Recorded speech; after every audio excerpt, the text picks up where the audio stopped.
Voz do Brasil. As notícias do governo federal que movimentaram o país no dia de hoje. Boa noite. Boa noite para você que nos acompanha em todo o país. Terça-feira, 8 de outubro de 2024. Vamos ao destaque do dia: desenvolvimento e sustentabilidade. Presidente Lula sanciona a nova lei do combustível do futuro. A adição obrigatória do biodiesel ao diesel vai chegar a 20% até 2030. E o etanol na gasolina também poderá subir até 35%. Presidente Lula diz que o Brasil vai comandar a transição energética no mundo.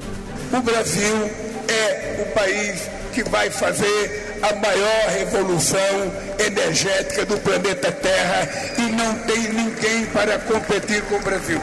E nossa entrevista do dia será sobre os caminhos que estão sendo travados para o futuro mais sustentável. Vamos conversar ao vivo aqui no estúdio da Voz do Brasil com o secretário extraordinário para a COP30, Walter Correia. Ele vai falar da preparação de Belém para receber líderes mundiais que vão discutir no ano que vem as novas metas de enfrentamento às mudanças climáticas. E mais, depois da estiagem histórica, começa a chover em várias regiões do país. E uma preocupação antiga volta junto com a chuva: o acúmulo de água parada. O Ministério da Saúde lança campanha de prevenção à dengue e de combate ao mosquito Aedes aegypti. Hoje, na apresentação da Voz do Brasil, Mariana Jungmann e Luciano Seixas. E acompanha a gente ao vivo em radiogov.ebc.com.br ou no canal Gov, na sua TV aberta. Um novo modelo de desenvolvimento que una uma matriz energética mais limpa e o desenvolvimento social, principalmente no campo. Essa é a ideia principal por trás da nova Lei do Combustível do Futuro, sancionada hoje pelo presidente Lula. Além de desenvolver e destravar os investimentos no setor, a lei vai incentivar a participação de agricultores familiares na produção de biocombustíveis. Com a nova Lei do Combustível do Futuro, sancionada pelo presidente Lula nesta terça-feira, o Brasil terá um diesel menos poluente até 2030. Na prática, a norma prevê que a adição obrigatória de biodiesel ao diesel vendido ao consumidor final vai subir para 15% em 2025 e 1% ao ano até 2030, somando 20% de mistura. Já a margem de mistura de etanol à gasolina vai passar de 22% para 27%, podendo chegar a 35%, como explica o ministro de Minas e Energia, Alexandre Silveira. Vamos aumentar a mistura do etanol na gasolina. Isso vai expandir a produção nacional, que hoje é de 35 bilhões de litros para 50 bilhões de litros por ano. São mais de 40 bilhões em novos investimentos. Segundo o texto sancionado, caberá ao Conselho Nacional de Política Energética definir e aumentar a mistura de biocombustíveis nos combustíveis fósseis. A partir de janeiro de 2026, o Conselho deverá definir uma meta anual de redução de emissões de gases de efeito estufa, começando com 1% e podendo chegar a 10%. A lei também cria o Programa Nacional de Diesel Verde e programas voltados à transição energética, novas estruturas para o biometano e combustível sustentável de aviação, produzidos a partir de recursos renováveis como óleos vegetais e biomassa. A nova lei também prevê o selo de produção para a agricultura familiar, que também vai produzir matéria-prima para a produção do combustível. A presidente da União das Cooperativas de Agricultura Familiar e Economia Solidária, Fátima Torres, disse que o campo vai contribuir com a produção de combustível limpo. Para a gente isso é desenvolvimento. Nós vamos produzir uma matéria-prima para um combustível limpo, mas também incentivando a produção de alimentos saudáveis. Com 88% da matriz elétrica limpa, o Brasil também quer ser referência mundial ao liderar a produção de biocombustíveis. Para o presidente Lula, o Brasil é modelo para o mundo. O Brasil é o país que vai fazer a maior revolução energética do planeta Terra e não tem ninguém para competir com o Brasil. Porque o Brasil tem vocês, empresários, que têm capacidade de produzir. Nós temos o Embrapa, nós temos um monte de gente preparado para a gente não ficar dependendo de ninguém. A nova lei também estabelece que as atividades de captura de dióxido de carbono para estocagem ecológica devem ser realizadas mediante autorização da Agência Nacional de Petróleo. Reportagem Pablo Mundim. E o governo federal também tem outros programas que investem em um novo modelo de desenvolvimento industrial, menos poluente e mais eficiente. Entre eles está o Mover, que estimula a indústria automobilística a se renovar, adotar novas tecnologias e aumentar a produção.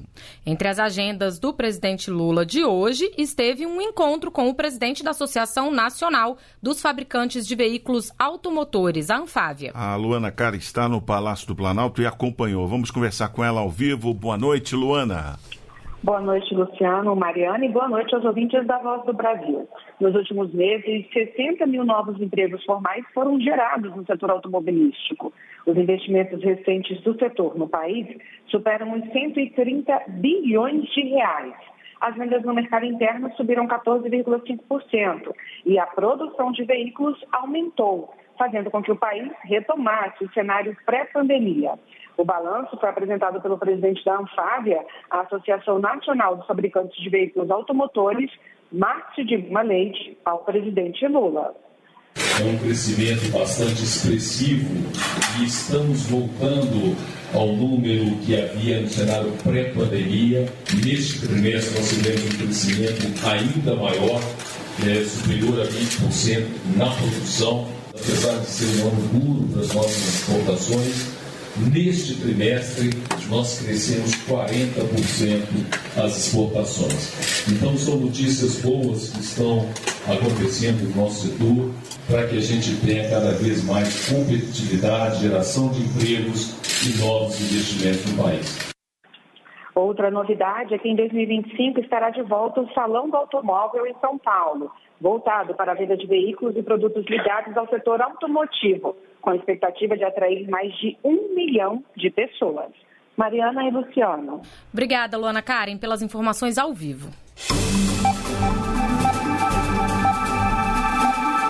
A 30ª Conferência das Nações Unidas sobre Mudanças Climáticas, a COP30, será sediada em Belém do Pará em novembro do ano que vem. A cúpula dos chefes de Estado, que deve reunir cerca de 150 líderes mundiais, dará início ao evento. Para receber um evento internacional desse porte, o Brasil investe em obras de infraestrutura e iniciativas para incentivar o turismo. Também está sendo planejado um esquema especial de segurança para os participantes da COP30 e para os chefes de Estado e governo que visitarão Belém. E para falarmos sobre os preparativos para a Conferência do Clima, recebemos hoje ao vivo na Voz do Brasil o secretário extraordinário para a COP30, Walter Correia. Boa noite, secretário, bem-vindo.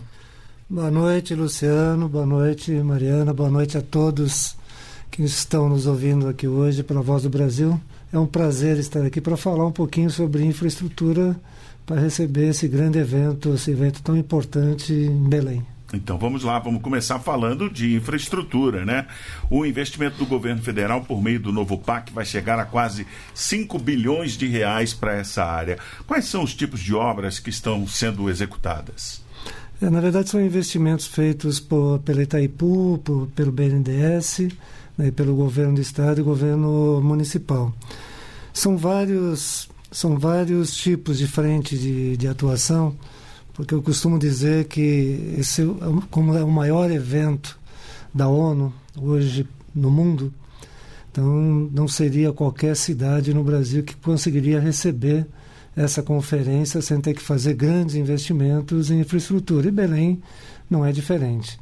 Então, como foi dito aqui, são 5 bilhões de reais, né, até o momento de investimento em vários tipos de obras de infraestrutura, obras de drenagem, obras de melhoria da cidade, que ficaram vários legados para a cidade, tanto do ponto de vista da estrutura mesmo da cidade, quanto de alavancagem do turismo, não só para Belém, mas para toda a região amazônica. E esse tipo de investimento em obras costuma gerar também bastante emprego diretamente nelas, né? Vocês têm uma estimativa sobre isso, secretário? Olha, tem uma estimativa que deve gerar até a COP pelo menos em torno de 20 mil novos empregos, né? Tanto direto quanto indireto, tanto nessas obras de infraestrutura quanto na área de turismo, nas outras áreas que deve potencializar bastante. Pois é, o governo federal também está trabalhando em parceria com o setor do turismo para esse evento. Qual é o planejamento para hospedagem, por exemplo? Belém tem como instalar tantas pessoas? Como eu disse, dificilmente você teria uma cidade que poderia comportar tantas pessoas. Nós estamos esperando algo em torno de 100 mil pessoas por um período longo, né, de 15 a 20 dias na cidade. Belém está recebendo agora, nesse final de semana, o Círio de Nazaré, que é em torno de 1,5 milhão de pessoas, mas são poucos dias, são 2 dias, e as pessoas, nunca houve nenhum tipo de colapso na cidade, em termos de abastecimento de água, de alimentação, mas é óbvio, quando você fica com um número tão grande por tanto tempo, você precisa ir com o nível de pessoas que vêm do mundo inteiro, das delegações que vêm, como foi dito já aqui também, são cerca de 150 chefes de Estado, que permanecerão por pelo menos 2 dias com todas as seus staffs, né, suas comitivas, e estamos esperando algo em torno de 50 mil delegados, para ficar todo esse período em negociação, em novas propostas e novos acordos, né, para a melhoria do ambiente, do clima no planeta. Então, obviamente que o atual sistema de hospedagem não seria suficiente. Então, nós temos aí uma demanda muito forte por hotéis de 5 estrelas, né, de apartamentos para 5 e 4 estrelas, basicamente. Mas já temos 2 novos hotéis sendo construídos, né, que deve gerar, no mínimo, aí 500 a 600 leitos. Estão sendo feita retrofitagem em vários hotéis através de um fundo de turismo, que é do Fungetur, né, que é do Ministério do Turismo. São mais de quase 150 milhões de reais já investidos nessa melhoria desses hotéis, que vai fazer uma série de reformas, de troca de enxovais dos quartos, de troca de ar-condicionado, de melhoria de uma forma mais geral. Fora 500 novos apartamentos que serão feitos de modulares, que depois vai ficar delegado para o governo do estado para servir de área administrativa, mas serão mais 500 apartamentos também no padrão 5 estrelas.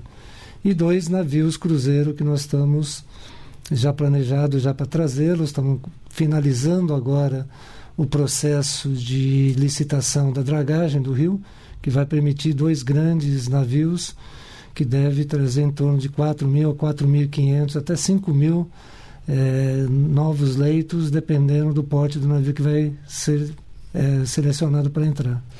Agora, secretário, quando o senhor dá essa noção, né, de demanda por hotelaria, né, e pela cidade, a gente imagina também que vai ter uma demanda maior por voos para Belém, não só desses turistas que tendem a chegar e querer se direcionar também para outras cidades depois, mas também a própria demanda interna de deslocamento, né, de brasileiros para Belém durante esse período. Como é que está a negociação para aumento de voos? Então, nós estamos em plena reforma do aeroporto da área civil. Tá certo que a concessionária já tinha os planos, já tinha no contrato de concessão de fazer a reforma no aeroporto, já está em plena reforma. E na base aérea nós estamos investindo bastante ali para aumentar a capacidade de recepção dos chefes de Estado. Estamos ampliando para 3 áreas VIP, praticamente quadruplicando a capacidade de receber as aeronaves de maiores portes, inclusive. Estamos reforçando as pistas para receber grandes aeronaves, né, dos maiores países, mas também o aeroporto, junto com a malha de voo, que vai ser ampliada. Já estamos discutindo com todas as empresas aéreas para aumentar essa malha que estão concentrada na parte da manhã e na parte da tarde, final da tarde e noite. Então vamos ter voos o dia inteiro. Isso tudo já está no planejamento, já tem um plano operacional para isso. E em relação à segurança, secretário, segurança em Belém, existe um plano de desenvolvimento, considerando aí que a gente vai receber autoridades, presidentes, ministros? Nós acabamos a 6ª oficina com todos os órgãos de segurança do país, né, tanto do ponto de vista de segurança pública do governo do estado, quanto da segurança civil da prefeitura, mas também com as forças armadas aqui do país, com o Exército, Marinha, Aeronáutica, com o Ministério da Justiça, com a Polícia Rodoviária, a Polícia Federal. Nós temos a ABIN, GSI, todas que fizeram parte dessas oficinas, para tirar uma matriz de responsabilidade para cada uma delas, para vários pontos diferenciados de segurança. Segurança de chefe de Estado, segurança da população, segurança dos pontos críticos da cidade, como água, abastecimento, eletricidade, etc. a segurança marítima, né, para os navios e para a área do porto. Então, tudo isso já foi tirado do planejamento estratégico para isso, a matriz de responsabilidade, e agora passamos uma nova fase, que é fazer o plano tático operacional de cada uma dessas forças. Então, está muito bem alinhado, estão com a matriz bem equacionada. Muito bem, nós conversamos com o secretário extraordinário para a COP30, Walter Correia. Secretário, muito obrigada pela sua participação aqui na Voz do Brasil. Imagina, foi um grande prazer. Podemos atualizar as informações ao longo do tempo, aqui estou à disposição. Com certeza, estaremos esperando. Uma iniciativa inovadora vai levar painéis solares e biodigestores que transformam lixo orgânico em biogás para cozinhas solidárias pelo país. O projeto busca garantir alimento com qualidade, reduzindo gastos e preservando o meio ambiente. A ação conta ainda com o apoio da Itaipu Binacional, a Associação Brasileira de Biogás e a Caritas. A meta é alcançar 100 cozinhas solidárias até o final de 2025. A Cozinha Solidária da Fraternidade O Caminho, em Foz do Iguaçu, é uma das 7 selecionadas para receber os equipamentos. O uso de biodigestores faz parte da Política Nacional para a Promoção do Cozimento Limpo e busca ofertar tecnologias sustentáveis para o preparo de alimentos, diminuindo também o desperdício. Os resíduos orgânicos são transformados em biogás e fertilizante natural. Já a instalação de painéis solares garantem o acesso à energia limpa. No lançamento do projeto piloto, o ministro de Minas e Energia, Alexandre Silveira, ressaltou que é preciso assegurar o mínimo a todos os brasileiros. Nós precisamos de reconhecer ainda a necessidade de inclusão para a gente garantir, no mínimo, alimentação para a nossa gente. Segundo, gás e energia elétrica. Não é possível que as pessoas que ainda não têm acesso ao emprego e à renda, não porque não querem, porque estão em regiões inacessíveis, porque não têm oportunidade efetiva, que a gente não dê o básico, que é alimento, energia e gás.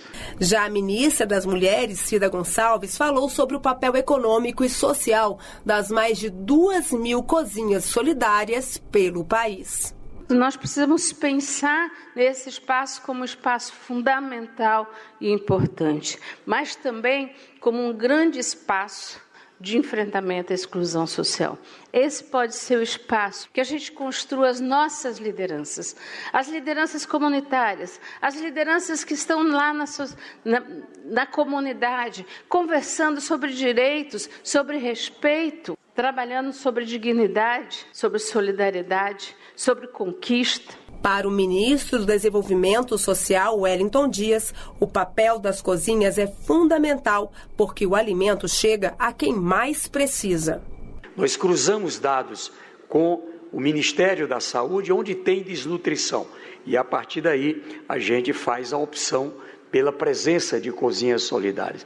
Então, as cozinhas solidárias, além de tudo que foi dito, representa aqui uma mão muito firme, que dá ali amparo às pessoas, que orienta para o cadastro, que orienta para programas, que orienta para a educação, mas principalmente chega onde a gente não está conseguindo chegar. A meta é alcançar 100 cozinhas solidárias até o final de 2025.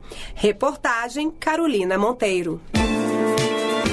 100 mil pescadores e pescadoras que recebem o seguro-defeso na região norte e foram prejudicados pela grave seca na região vão receber um auxílio extraordinário. O valor, R$ 2.824, equivalente a 2 salários mínimos, será pago em parcela única após a publicação do crédito extraordinário pelo governo federal nas próximas semanas. O auxílio está previsto numa medida provisória publicada hoje no Diário Oficial da União. A estimativa é de que cerca de 300 milhões de reais sejam direcionados para o pagamento do benefício. Serão contemplados pescadores de aproximadamente 100 municípios que tiveram reconhecimento do governo federal da situação de calamidade ou emergência por conta dos efeitos da seca na região.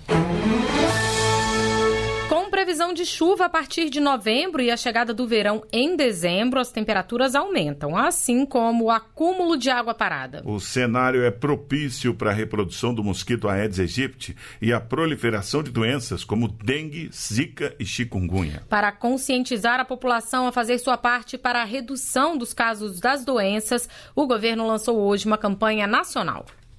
Tem 10 minutinhos? A hora de prevenir é agora. Esse é o slogan da campanha nacional de combate à dengue, zika e chikungunya, lançada nesta terça-feira pelo Ministério da Saúde.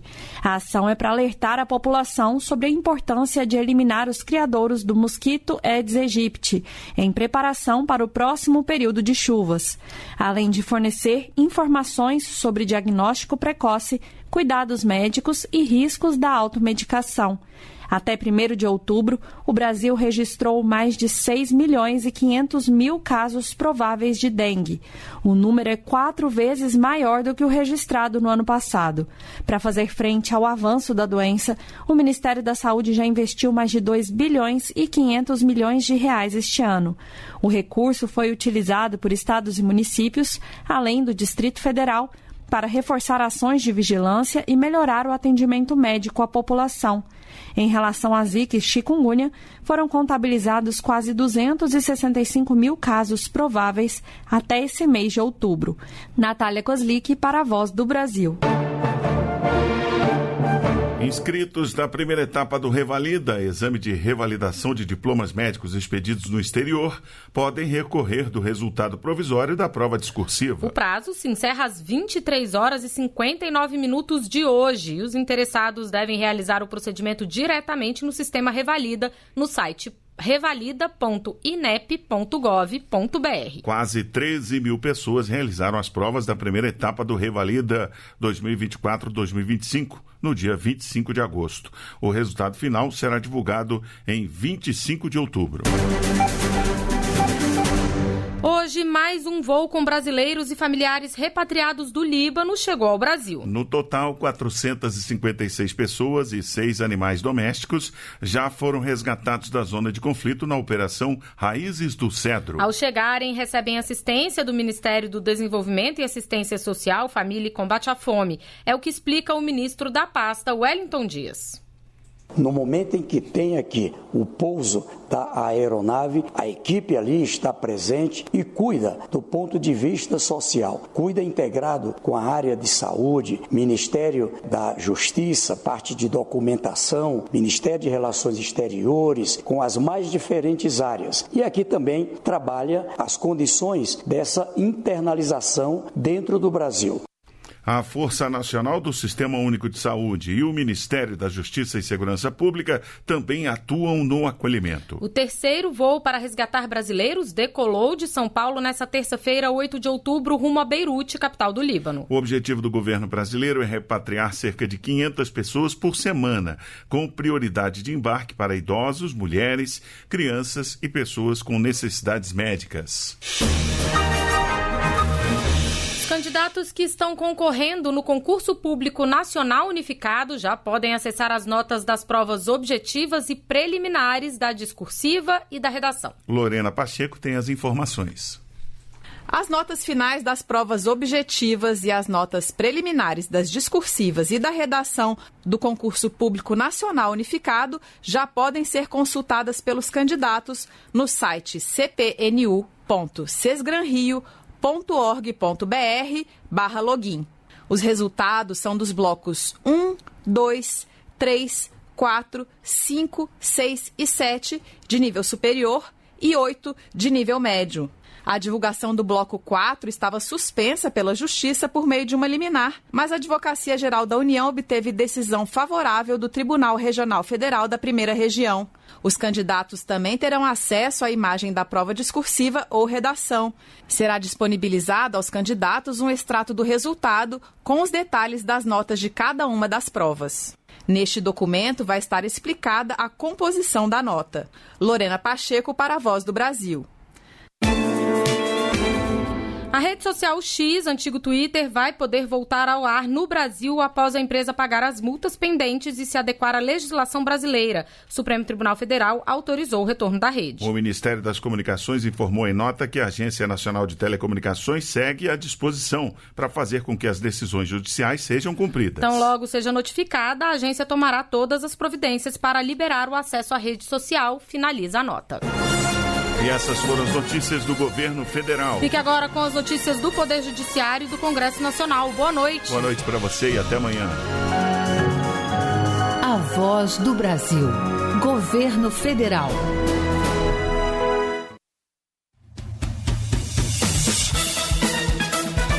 Você vai ouvir agora notícias do Poder Judiciário.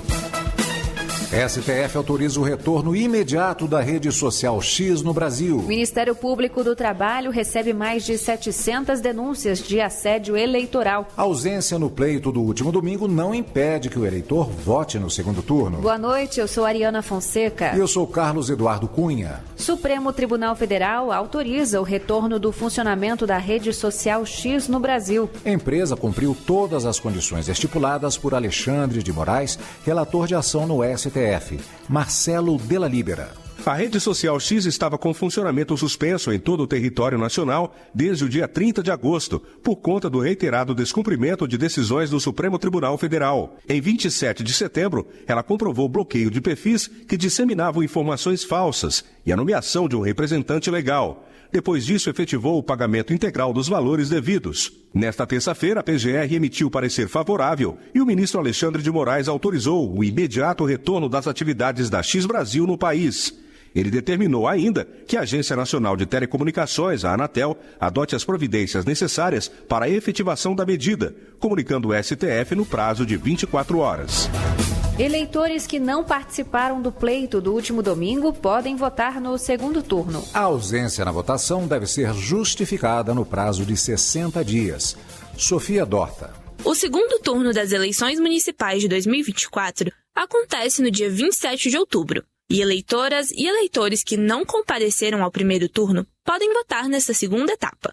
Isso porque cada turno de votação é uma eleição independente. Quem não votou deve justificar a ausência no prazo de 60 dias. A justificativa pode ser feita pelo título, pelo sistema Justifica, no site do TSE, ou através de formulário de requerimento de justificativa eleitoral. O Ministério Público do Trabalho divulga balanço das denúncias recebidas de assédio eleitoral no primeiro turno das eleições municipais. De acordo com o Código Eleitoral, usar de violência ou grave ameaça para coagir alguém a votar em determinado candidato ou partido tem pena de reclusão de até 4 anos e pagamento de multa. Evne Araújo. Nas eleições gerais de 2022, o Ministério Público do Trabalho recebeu 45 denúncias de assédio eleitoral no primeiro turno e 3.610 no segundo turno. No primeiro turno das eleições municipais deste ano, a quantidade de denúncias recebidas pelo Ministério Público do Trabalho também foi muito superior a 2022. 709 casos foram registrados, tanto contra gestores da administração pública como contra empregadores da iniciativa privada. Para o STJ, punição por improbidade não deve fazer distinção entre agentes públicos e particulares. O ministro Gurgel de Faria foi o relator. Fátima Uchoa.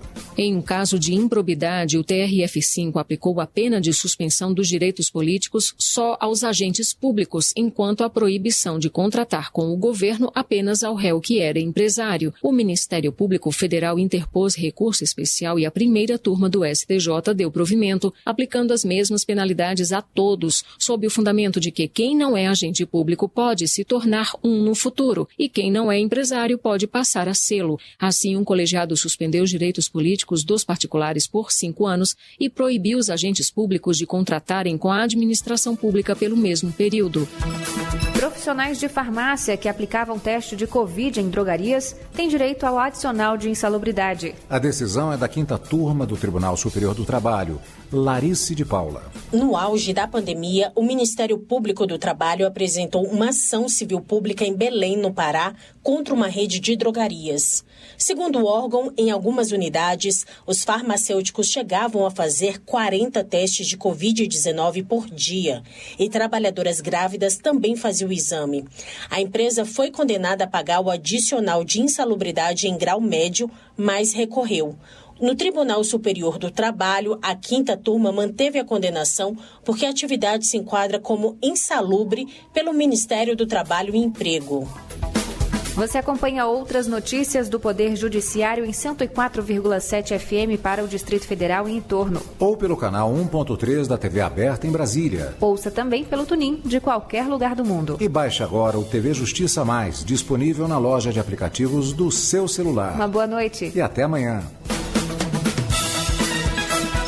Notícias do Poder Judiciário, uma produção da Rádio Justiça, Supremo Tribunal Federal.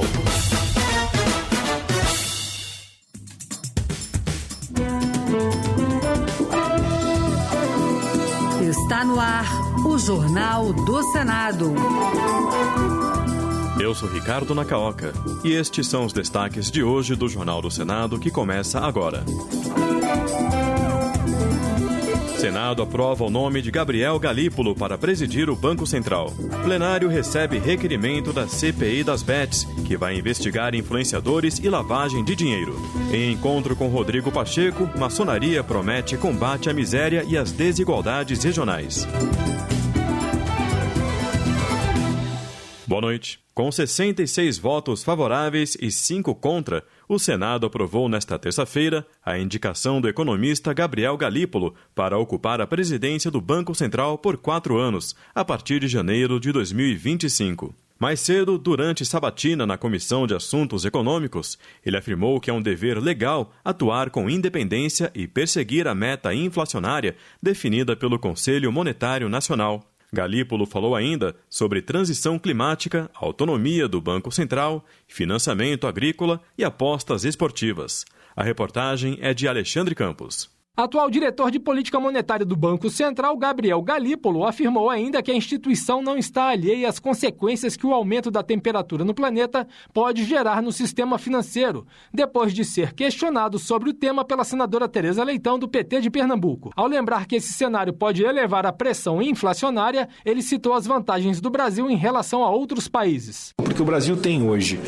tanto uma segurança alimentar quanto energética, contando com uma matriz energética mais limpa. Então, esse custo de transição seria menor. Em relação à autonomia do Banco Central, assunto discutido no Senado, Gabriel Galípolo afirmou que são necessários avanços legais que deem à instituição capacidade de continuar cumprindo suas funções. Entender que agora nós temos pessoas que têm que trabalhar 24/7, porque se o Pix funciona 24/7, nós precisamos ter gente trabalhando 24/7. A necessidade de fazer investimentos em diversos setores. Gabriel Galípolo exercerá o cargo de presidente do Banco Central entre janeiro de 2025 e dezembro de 2028. O senador Chico Rodrigues, do PSB de Roraima, expressou preocupação com os conflitos do Oriente Médio e fez menção ao ataque do Hamas a Israel, que completou 1 ano nesta semana. O parlamentar lamentou que somente em Gaza, 43 mil pessoas já foram mortas e 110 mil ficaram feridas. Ele citou que, segundo a ONU, quase 2 milhões de pessoas estão fora de suas casas em Gaza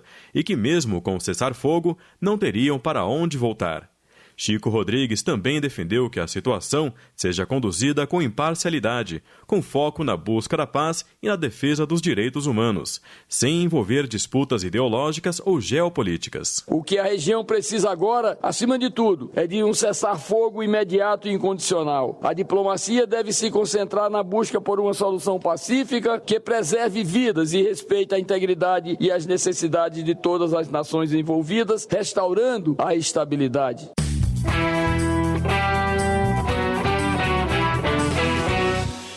A Comissão de Educação aprovou um projeto que garante prioridade para ações de assistência estudantil nos repasses do Fundo Social criado para compensar a exploração de petróleo e gás natural no país. Como a decisão foi em caráter terminativo, a proposta segue direto para análise dos deputados. A reportagem é de Marina Dantas. A Comissão de Educação aprovou, nesta terça-feira, o projeto que inclui a assistência aos estudantes do ensino superior, profissional, científica e tecnológica pública federal, entre as ações com prioridade no recebimento de recursos do Fundo Social do Pré-Sal. Um acréscimo feito pela senadora professora Dorinha Seabra, do União do Tocantins, prevê prioridade também para programas que venham a ser criados no futuro e que tenham o mesmo objetivo de dar apoio aos universitários, em especial para os que ingressam no ensino superior por meio de ações afirmativas. Para a relatora, a proposta ajuda a combater desigualdades. Ao propor que os recursos do Fundo Social sejam também destinados à Política Nacional de Assistência Estudantil, a proposta fortalece o compromisso com a redução das desigualdades e a inclusão social, objetivos fundamentais para o avanço da educação no Brasil. Aprovado em caráter terminativo na Comissão de Educação, o projeto segue para a análise da Câmara dos Deputados. O Congresso Nacional promoveu hoje o seminário Câncer de Mama e a Importância do Cuidado integral, como parte das ações da campanha Outubro Rosa. Os participantes abordaram temas relacionados à prevenção, detecção e o tratamento para os cânceres de mama e colo uterino. O evento contou com a presença de parlamentares das duas casas do Congresso Nacional, incluindo a procuradora da mulher, senadora Zenaide Maia, do PSD do Rio Grande do Norte, que em sua fala reafirmou a importância do diagnóstico precoce, que aumenta em 95% as chances de cura nos casos de câncer de mama, e também sobre a construção de políticas públicas específicas para a saúde da mulher. E essas políticas públicas passam pelo orçamento. Não adianta a gente discutir aqui e saber que tem mulheres que ainda nesse país andam até 200 quilômetros para fazer uma mamografia. E colocar a saúde é um diagnóstico precoce com a tecnologia disponível e o tratamento. Projeto aprovado na Comissão de Segurança Pública propõe treinamentos contra ataques em escolas. A medida busca preparar estudantes e educadores para situações de risco. A reportagem é de Laís Nogueira. A Comissão de Segurança Pública aprovou nesta terça-feira o projeto que obriga a realização de treinamentos regulares em escolas públicas e privadas de educação básica, para prevenir e responder a ataques violentos. O objetivo da proposta é preparar estudantes, professores e funcionários das escolas para lidar com situações de violência, com foco na prevenção. Os treinamentos incluem mediação de conflitos e protocolos de ação durante emergências. Durante a reunião, o senador Esperidião Amin, do Progressistas de Santa Catarina, relator do projeto, destacou a importância da medida. Os estabelecimentos de ensino de educação básica deverão realizar treinamentos regulares com vistas a promover segurança nas escolas, abordando prevenção e resposta a ataques violentos dentro das instituições. Eles vêm ocorrendo, vêm tornando a ocorrer. O autor do projeto, o senador Beto Martins, lembrou de um caso recente em Santa Catarina. Nós tivemos em Santa Catarina recentemente uma catástrofe que foi a morte de 4 crianças, por conta da ação de um psicopata, e várias ações foram tomadas, e é muito importante que professores, funcionários e as próprias crianças estejam preparadas para uma situação como essa. O projeto também prevê penalidades para as escolas que descumprirem as regras, incluindo multas e, em caso de reincidência, a cassação do alvará de funcionamento. O presidente do Senado, Rodrigo Pacheco, elogiou os planos da maçonaria de ajudar o país a se desenvolver sem fome, miséria e desigualdades regionais. Ele registrou a visita na residência oficial do Senado do grão-mestre e outros integrantes do Grande Oriente do Brasil. Na ocasião, Ademir Cândido da Silva, o grão-mestre, entregou a Pacheco um documento que é o resultado de um debate feito no Grande Oriente, a mais antiga potência, ou seja, a Associação de Lojas Maçônicas do país.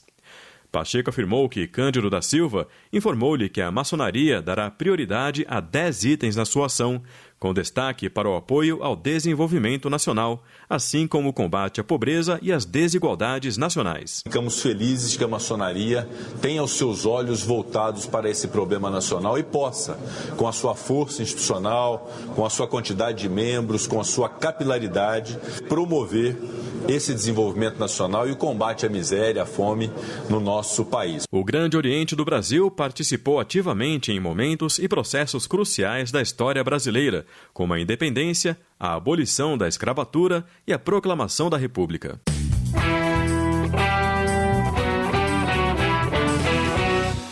Foi lido em plenário hoje o requerimento apresentado pela senadora Soraya Tronic, pedindo a criação de uma comissão parlamentar de inquérito composta de 11 membros titulares e 7 membros suplentes, para, no prazo de 130 dias, investigar a crescente influência dos jogos virtuais de apostas online no orçamento das famílias brasileiras.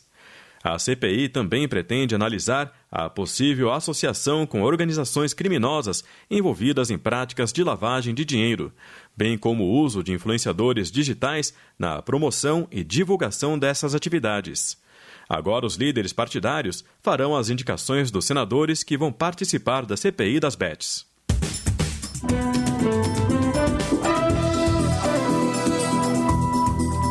Com edição de Vladimir Espinosa e trabalhos técnicos de Eliseu Caires, o Jornal do Senado fica por aqui. Acompanhe agora as notícias da Câmara dos Deputados. Boa noite.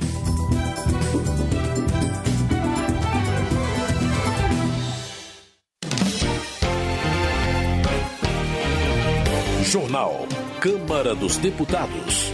Deputados comentam resultados do primeiro turno das eleições municipais no país. Avança nas comissões a inclusão das empresas de reciclagem no Simples Nacional. Presidente da Câmara ressalta potencial dos combustíveis sustentáveis na economia. Olá, boa noite. Na visão do presidente da Câmara, o deputado Arthur Lira, do PP de Alagoas, a sanção da lei que incentiva o uso de combustíveis sustentáveis na aviação, além do biodiesel e biometano, representa o avanço em direção a uma política de sustentabilidade. O repórter Luiz Gustavo Xavier tem mais informações sobre a sanção da proposta pelo Poder Executivo. O presidente da Câmara, Arthur Lira, afirmou que a sanção da Lei do Combustível do Futuro representa uma pauta de Estado e de desenvolvimento do país. Lira participou da cerimônia de sanção da Lei do Combustível do Futuro, que cria programas nacionais de diesel verde, de combustível sustentável para aviação e de biometano, além de aumentar a mistura de etanol e de biodiesel à gasolina e ao diesel. Em seu discurso, Lira ressaltou que a Câmara sempre esteve disposta a votar uma pauta verde de incentivo às energias renováveis, como etanol, biodiesel e biomassa. Do combustível do presente, deixa de ser do futuro, e com toda essa exposição aí fora, nós sabemos que a tecnologia, os investimentos estarão dando e entregando ao Brasil com as legislações que foram construídas com o governo federal, no governo do presidente Lula, com a Câmara dos Deputados, com o Senado Federal, de maneira republicana. E eu aqui digo, uma pauta como a de hoje não é uma simples pauta, é pauta de Estado, é pauta de país, é pauta de desenvolvimento. O relator da proposta na Câmara, deputado Arnaldo Jardim, do Cidadania de São Paulo, afirmou que o Brasil dá lição ao mundo sobre a importância da transição energética. Ele destacou no evento que a nova legislação sinaliza uma nova relação entre poder público e iniciativa privada, já que não há subsídios previstos para essas novas políticas de consumo de energia. E o Brasil vai ser, nesses setores, plataforma mundial de desenvolvimento de ciência, de tecnologia, de inovação. O presidente Lula afirmou que o Brasil é respeitado pelos outros países pelas medidas tomadas na produção de energia limpa e ressaltou que o país vai fazer a maior revolução energética do planeta Terra. Da Rádio Câmara de Brasília, Luiz Gustavo Xavier. Justiça. Delegado Paulo Bilinski, do PL de São Paulo, reforça sua posição contra a legalização do aborto. O deputado defende que a vida começa no momento da concepção, que qualquer intervenção que interrompa essa vida deve ser considerada um assassinato. Paulo Bilinski também coloca o aborto como um pecado grave, afirmando que a vida é o maior dom concedido por Deus. Para o deputado, permitir o aborto é autorizar o assassinato de seres humanos inocentes, violando os direitos fundamentais e a vontade divina. Marcos Polon, do PL de Mato Grosso do Sul, considera a legalização do aborto não apenas uma questão política, mas uma medida moralmente inaceitável. O deputado argumenta que a aceitação do aborto é um reflexo de que a sociedade se desviou de valores éticos e espirituais. Dessa forma, Marcos Polon reforça a necessidade de mobilização coletiva entre aqueles que acreditam na proteção dos fetos. Ele conclui chamando a atenção para a responsabilidade individual e coletiva em defender os direitos dos que ainda não nasceram. Relações Exteriores. Ao reafirmar suas convicções de direita, Elisa Virgínia, do PP da Paraíba, condena os ataques impetrados pelo Hamas e pelo Hezbollah contra Israel. A deputada lamenta as mortes sofridas pelos israelenses e critica o apoio da esquerda aos palestinos e às outras nações envolvidas no conflito, que ela chama de terrorismo. Elisa Virgínia opina, no entanto, que Israel vai resistir a todos os ataques, graças não apenas ao seu sistema antimísseis e poderio bélico, mas porque existe uma força sobre-humana protegendo seu território e seu povo. Jandira Fegali, do PCdoB do Rio de Janeiro, aborda a situação no Oriente Médio, destacando a quantidade de civis afetados pelo conflito na faixa de Gaza e no Líbano. A deputada critica a política de liderança de Israel e ainda ressalta o sofrimento resultante da perda de membros das famílias envolvidas na guerra. Em contrapartida, Jandira Fegali elogia a atuação do consulado do Líbano no Brasil, que, segundo ela, tem se mobilizado para oferecer assistência às famílias libanesas e monitorar a situação da guerra. A deputada considera o consulado como exemplo de diplomacia e solidariedade em tempos de crise. Ciência e tecnologia. Comissão aprova campanha de prevenção aos desafios online para adolescentes. O repórter João Gabriel Freitas tem os detalhes. A Câmara dos Deputados analisa um projeto para combater a cultura dos desafios online. Os desafios de internet são um tipo de vídeo em que os participantes têm que cumprir tarefas inusitadas. Apesar do tom de brincadeira, alguns casos extremos repercutiram, principalmente nas redes sociais, por conta do alto risco envolvido. Essas ações vão desde pular de lugares altos até ser picado por uma cobra de forma espontânea. Nesse sentido, a proposta aprovada na Comissão de Educação cria uma campanha de prevenção aos desafios de internet. De acordo com o texto, a medida será feita nas escolas de educação básica. Uma das ações do projeto é incluir a prevenção e o combate à cultura dos desafios online no currículo escolar. Além disso, o texto determina a distribuição de materiais educativos relacionados ao tema. A relatora na comissão, deputada Franciane Bayer, do Republicanos Gaúcho, defende que a iniciativa de prevenção é importante porque os desafios representam uma ameaça à integridade física e mental de crianças e adolescentes. Porém, a parlamentar alterou o público-alvo da campanha. Enquanto o projeto original previa que a ação fosse voltada a jovens e adolescentes, Franciane Bayer defende que a campanha foque na educação básica, que vai da pré-escola até o final do ensino médio. Assim, o alcance da medida foi ampliado.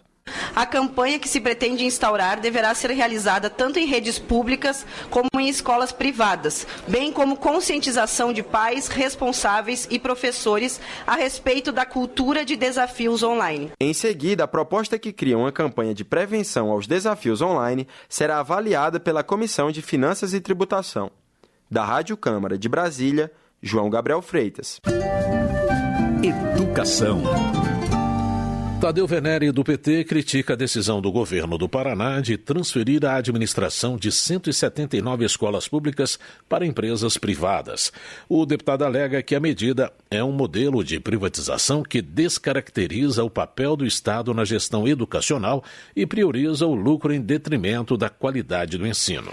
Tadeu Venere denuncia que algumas escolas já contratam a maioria dos professores pelo regime CLT, sem levar em consideração o concurso público. Ele também considera que o processo de consulta pública elaborada pelo governo estadual para a aprovação da medida é falho, excludente e tendencioso. Comissão debate ampliação de cotas em concursos públicos para indígenas e quilombolas. A repórter Silvia Munhato acompanhou a discussão. Em audiência pública da Comissão da Amazônia e dos Povos Originários e Tradicionais da Câmara, os participantes defenderam a ampliação do sistema de cotas em concursos públicos para atender indígenas e quilombolas. Uma lei que perdeu a vigência este ano determinava uma cota de 20% para pretos e pardos. Projeto de lei em análise na comissão aumenta o total para 30% e abrange indígenas e quilombolas. A deputada Carol D'Artora, do PT do Paraná, diz que a diversidade vai enriquecer o serviço público. Existem pesquisas já que mostram que os espaços que conseguem equilibrar raça e gênero são espaços que se tornam menos violentos, se tornam mais eficientes, se tornam mais criativos. O texto, que já foi aprovado no Senado, estabelece um prazo de 10 anos para que a política seja revista. Da Rádio Câmara de Brasília, Silvia Munhato. Meio Ambiente. Lúcio Moschini, do MDB de Rondônia, expressa preocupação com o decreto federal que endurece as penas para incêndios florestais no Brasil. Segundo o deputado, a medida inverte o ônus da culpa, obrigando os proprietários rurais a provarem sua inocência diante de um problema ambiental complexo. Lúcio Moschini enfatiza a importância de garantir que as sanções sejam aplicadas exclusivamente aos verdadeiros responsáveis pelos incêndios. Ele defende os produtores rurais, destacando que apenas uma pequena parcela dos incêndios ocorre em suas propriedades. Avança na Câmara projeto que prioriza municípios com alta taxa de desmatamento na distribuição de recursos do Fundo do Meio Ambiente. O repórter Luiz Cláudio Canuto tem as informações. A Comissão da Amazônia e dos Povos Originários e Tradicionais da Câmara aprovou o projeto que dá prioridade na aplicação de recursos do Fundo do Meio Ambiente em municípios com alta taxa de desmatamento. Trata-se do FNMA, Fundo Nacional do Meio Ambiente. O projeto original previa que fosse dada prioridade para recursos do fundo apenas à Amazônia. Mas o relator, deputado defensor Stélio Denner, do Republicanos de Roraima, entende que, além da Amazônia Legal, o Pantanal e projetos localizados em municípios com altas taxas de desmatamento e queimadas devem ter prioridade. É uma proposta do deputado Duda Ramos. Nós apenas melhoramos essa proposta dele para que nós pudéssemos também aí manter, no caso o Pantanal Mato Grossense, como prioridade para este fundo e também inserir neste projeto todos os municípios brasileiros com altas taxas de queimadas e desmatamentos, com os índices dados pelo poder público. Nesse caso específico, nós protegemos também todos os municípios brasileiros, sobretudo os menores, que não têm condições de investir quando há alto índice de queimadas, no caso de desmatamento, em relação à sua região. É um projeto de segurança nacional. O deputado Stélio Denner citou o levantamento anual divulgado pelo INPE, Instituto Nacional de Pesquisas Espaciais, como parâmetro para saber os municípios com altas taxas de desmatamento ou queimadas. Atualmente, a lei do Fundo Nacional de Meio Ambiente prevê a aplicação prioritária dos recursos nos projetos que tenham sua área de atuação na Amazônia Legal ou no Pantanal Mato Grossense. A proposta que prioriza municípios com alta taxa de desmatamento na distribuição de recursos do Fundo Nacional do Meio Ambiente ainda vai passar por 3 comissões da Câmara. Se aprovada, poderá seguir diretamente para o Senado Federal sem precisar passar pelo plenário. Da Rádio Câmara de Brasília, Luiz Cláudio Canuto. Política. Helder Salomão, do PT do Espírito Santo, repudia a possibilidade de aprovação de projeto em análise na Comissão de Constituição e Justiça, que visa conceder anistia a todos que tenham participado de manifestações pelo país entre os dias 30 de outubro de 2022 até a data em que entrar em vigor a pretensa lei. Ao pedir a punição exemplar aos financiadores e líderes dos atos que ele chama de antidemocráticos, Helder Salomão afirma que a matéria quer favorecer apenas estas pessoas, deixando de lado os cidadãos comuns que foram enganados e induzidos a participar dos eventos de 8 de janeiro. Eleições. Chico Alencar, do PSOL do Rio de Janeiro, argumenta em defesa do sistema eleitoral brasileiro, em particular das urnas eletrônicas. O deputado, inclusive, questiona o fato de que as críticas feitas pela direita ao processo eleitoral não se repetiram após as eleições municipais deste ano. Além disso, Chico Alencar enfatiza a transparência do processo, mencionando a publicação das atas eleitorais e a rapidez com que os resultados costumam ser divulgados. Na avaliação do deputado, o funcionamento eficaz e confiável das urnas eletrônicas garante a segurança e a credibilidade das eleições. João Daniel parabeniza a militância do PT e aliados pelo aumento do número de vereadores e prefeitos eleitos em 2024, especialmente em Sergipe. Na visão do parlamentar, as conquistas eleitorais do movimento de esquerda demonstram a força e a influência do PT e de seus líderes. Alfredo Gaspar, do União de Alagoas, comemora os avanços da direita e o recuo da esquerda nas eleições municipais. Em sua visão, o resultado das urnas reflete a falta de confiança da população nas forças políticas que comandam o país. Vicentinho, do PT de São Paulo, exalta as campanhas eleitorais de aliados no ABC paulista, especialmente em São Bernardo do Campo, Diadema e Santo André. O parlamentar analisa o resultado em algumas cidades e conclama a população a manter o debate democrático nas eleições que terão segundo turno. Rosângela Moro, do União de São Paulo, interpreta o resultado do primeiro turno das eleições municipais como uma demonstração de que os valores conservadores predominam no país. A deputada também sugere que os eleitores estão em busca de uma administração mais alinhada com os princípios da direita. Para Rosângela Moro, a maioria dos brasileiros valoriza a moralidade, o respeito às instituições tradicionais e a proteção da família. No entendimento da deputada, o resultado das eleições indica uma rejeição às políticas atuais e a demanda por um governo que se alinhe mais aos valores que considera fundamentais para a sociedade. Ana Pimentel, do PT de Minas Gerais, enfatiza a importância da defesa da democracia e a crescente participação feminina na política brasileira. Ela menciona a necessidade de políticas públicas que promovam a igualdade e a melhoria da qualidade de vida dos cidadãos, evidenciando como a democracia é fundamental para garantir essas conquistas. Além disso, Ana Pimentel celebra o aumento da representação feminina na política. Na avaliação da deputada, a presença das mulheres nesse espaço de poder é vital para a construção de uma sociedade mais justa e equitativa. Siga o perfil da Rádio Câmara no Instagram. Informação objetiva e imparcial sobre o trabalho da Câmara dos Deputados. O que é importante está lá. Marque, comente, compartilhe. Rádio Câmara no Instagram. Uma nova visão. Economia. Comissão aprova a inclusão das empresas de reciclagem no Simples Nacional. A repórter é Silvia Munhato. A Comissão de Indústria, Comércio e Serviços da Câmara aprovou proposta que inclui empresas de reciclagem no Simples Nacional, regime tributário que permite o recolhimento de vários impostos federais, estaduais e municipais em uma única guia, com alíquotas reduzidas. O texto passa a definir como microempresas ou empresas de pequeno porte as entidades privadas de tratamento de resíduos sólidos, de serviços de reciclagem ou de atividades relacionadas. Relator na comissão, o deputado Luiz Gastão, do PSD do Ceará, disse que a medida também garante que a atividade fique fora do novo sistema da reforma tributária. Como o Simples vai ser mantido na reforma tributária, eles já estando no regimento do Simples, eles poderão continuar, mesmo com a reforma tributária, tendo o benefício de serem empresas cadastradas no Simples com o diferencial de pagamento de imposto, propiciando com que nós possamos ter mais pessoas trabalhando com isso, uma renda melhor para eles e principalmente uma sociedade mais limpa e com produtos também reciclados. O projeto, que inclui as empresas de reciclagem no Simples, ainda será analisado pelas comissões de Finanças e Tributação e de Constituição e Justiça. Da Rádio Câmara de Brasília, Silvia Minhato. O Coronel Assis, do União de Mato Grosso, está preocupado com o crescente envolvimento de brasileiros de baixa renda em apostas esportivas. O deputado considera que essa atividade alimenta vícios prejudiciais à população, como o desejo de ganhar dinheiro fácil. De acordo com dados citados por Coronel Assis, 17% dos beneficiários do Bolsa Família já apostaram em jogos de azar e 5 milhões de cadastrados destinaram 3 bilhões de reais às casas de apostas virtuais apenas no mês de agosto. Ele acredita que, ao incentivar essas apostas, o governo coloca em risco os mais pobres. Segurança Pública.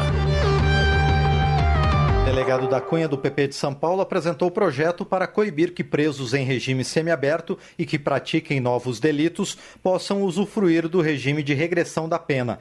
Para tanto, ele propõe que órgãos de segurança pública possam monitorar e comunicar à Justiça os novos flagrantes. O delegado da Cunha aponta que sua proposta vai fortalecer o arcabouço legal que coíbe a prática de crimes contra a vida no país. O parlamentar reforça ainda a necessidade do firme cumprimento da Lei de Execuções Penais na defesa da população. Saúde. Luiz Lima, do PL, julga precário o tratamento oncológico de crianças no Hospital Federal da Lagoa, no Rio de Janeiro. De acordo com o deputado, não há uma sala adequada para a manipulação de quimioterapia, o que gera atrasos no tratamento e angústia nas famílias dos pacientes. Luiz Lima lembra que o câncer exige um acompanhamento contínuo e que qualquer interrupção pode colocar a vida das crianças em risco.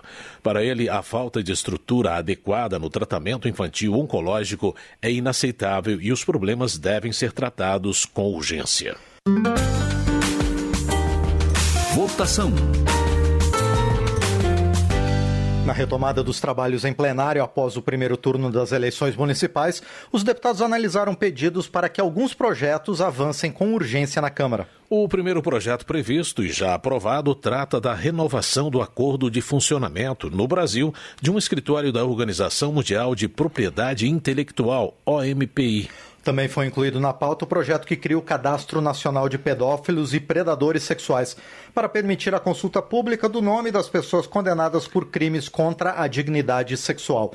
Pela proposta, o cadastro vai informar o crime pelo qual o réu foi condenado. Atualmente, os processos de crimes contra a dignidade sexual ocorrem sob sigilo. Uma futura absolvição retoma o caráter sigiloso dos dados, assim como uma decisão fundamentada na Justiça. Termina aqui o Jornal Câmara dos Deputados, com trabalhos técnicos de Everson Urani e apresentação de José Carlos Andrade e Márcio Aquiles Sardi. Boa noite. Uma ótima noite. Voltamos amanhã com mais uma edição da Voz do Brasil. Você ouviu A Voz do Brasil. Boa noite.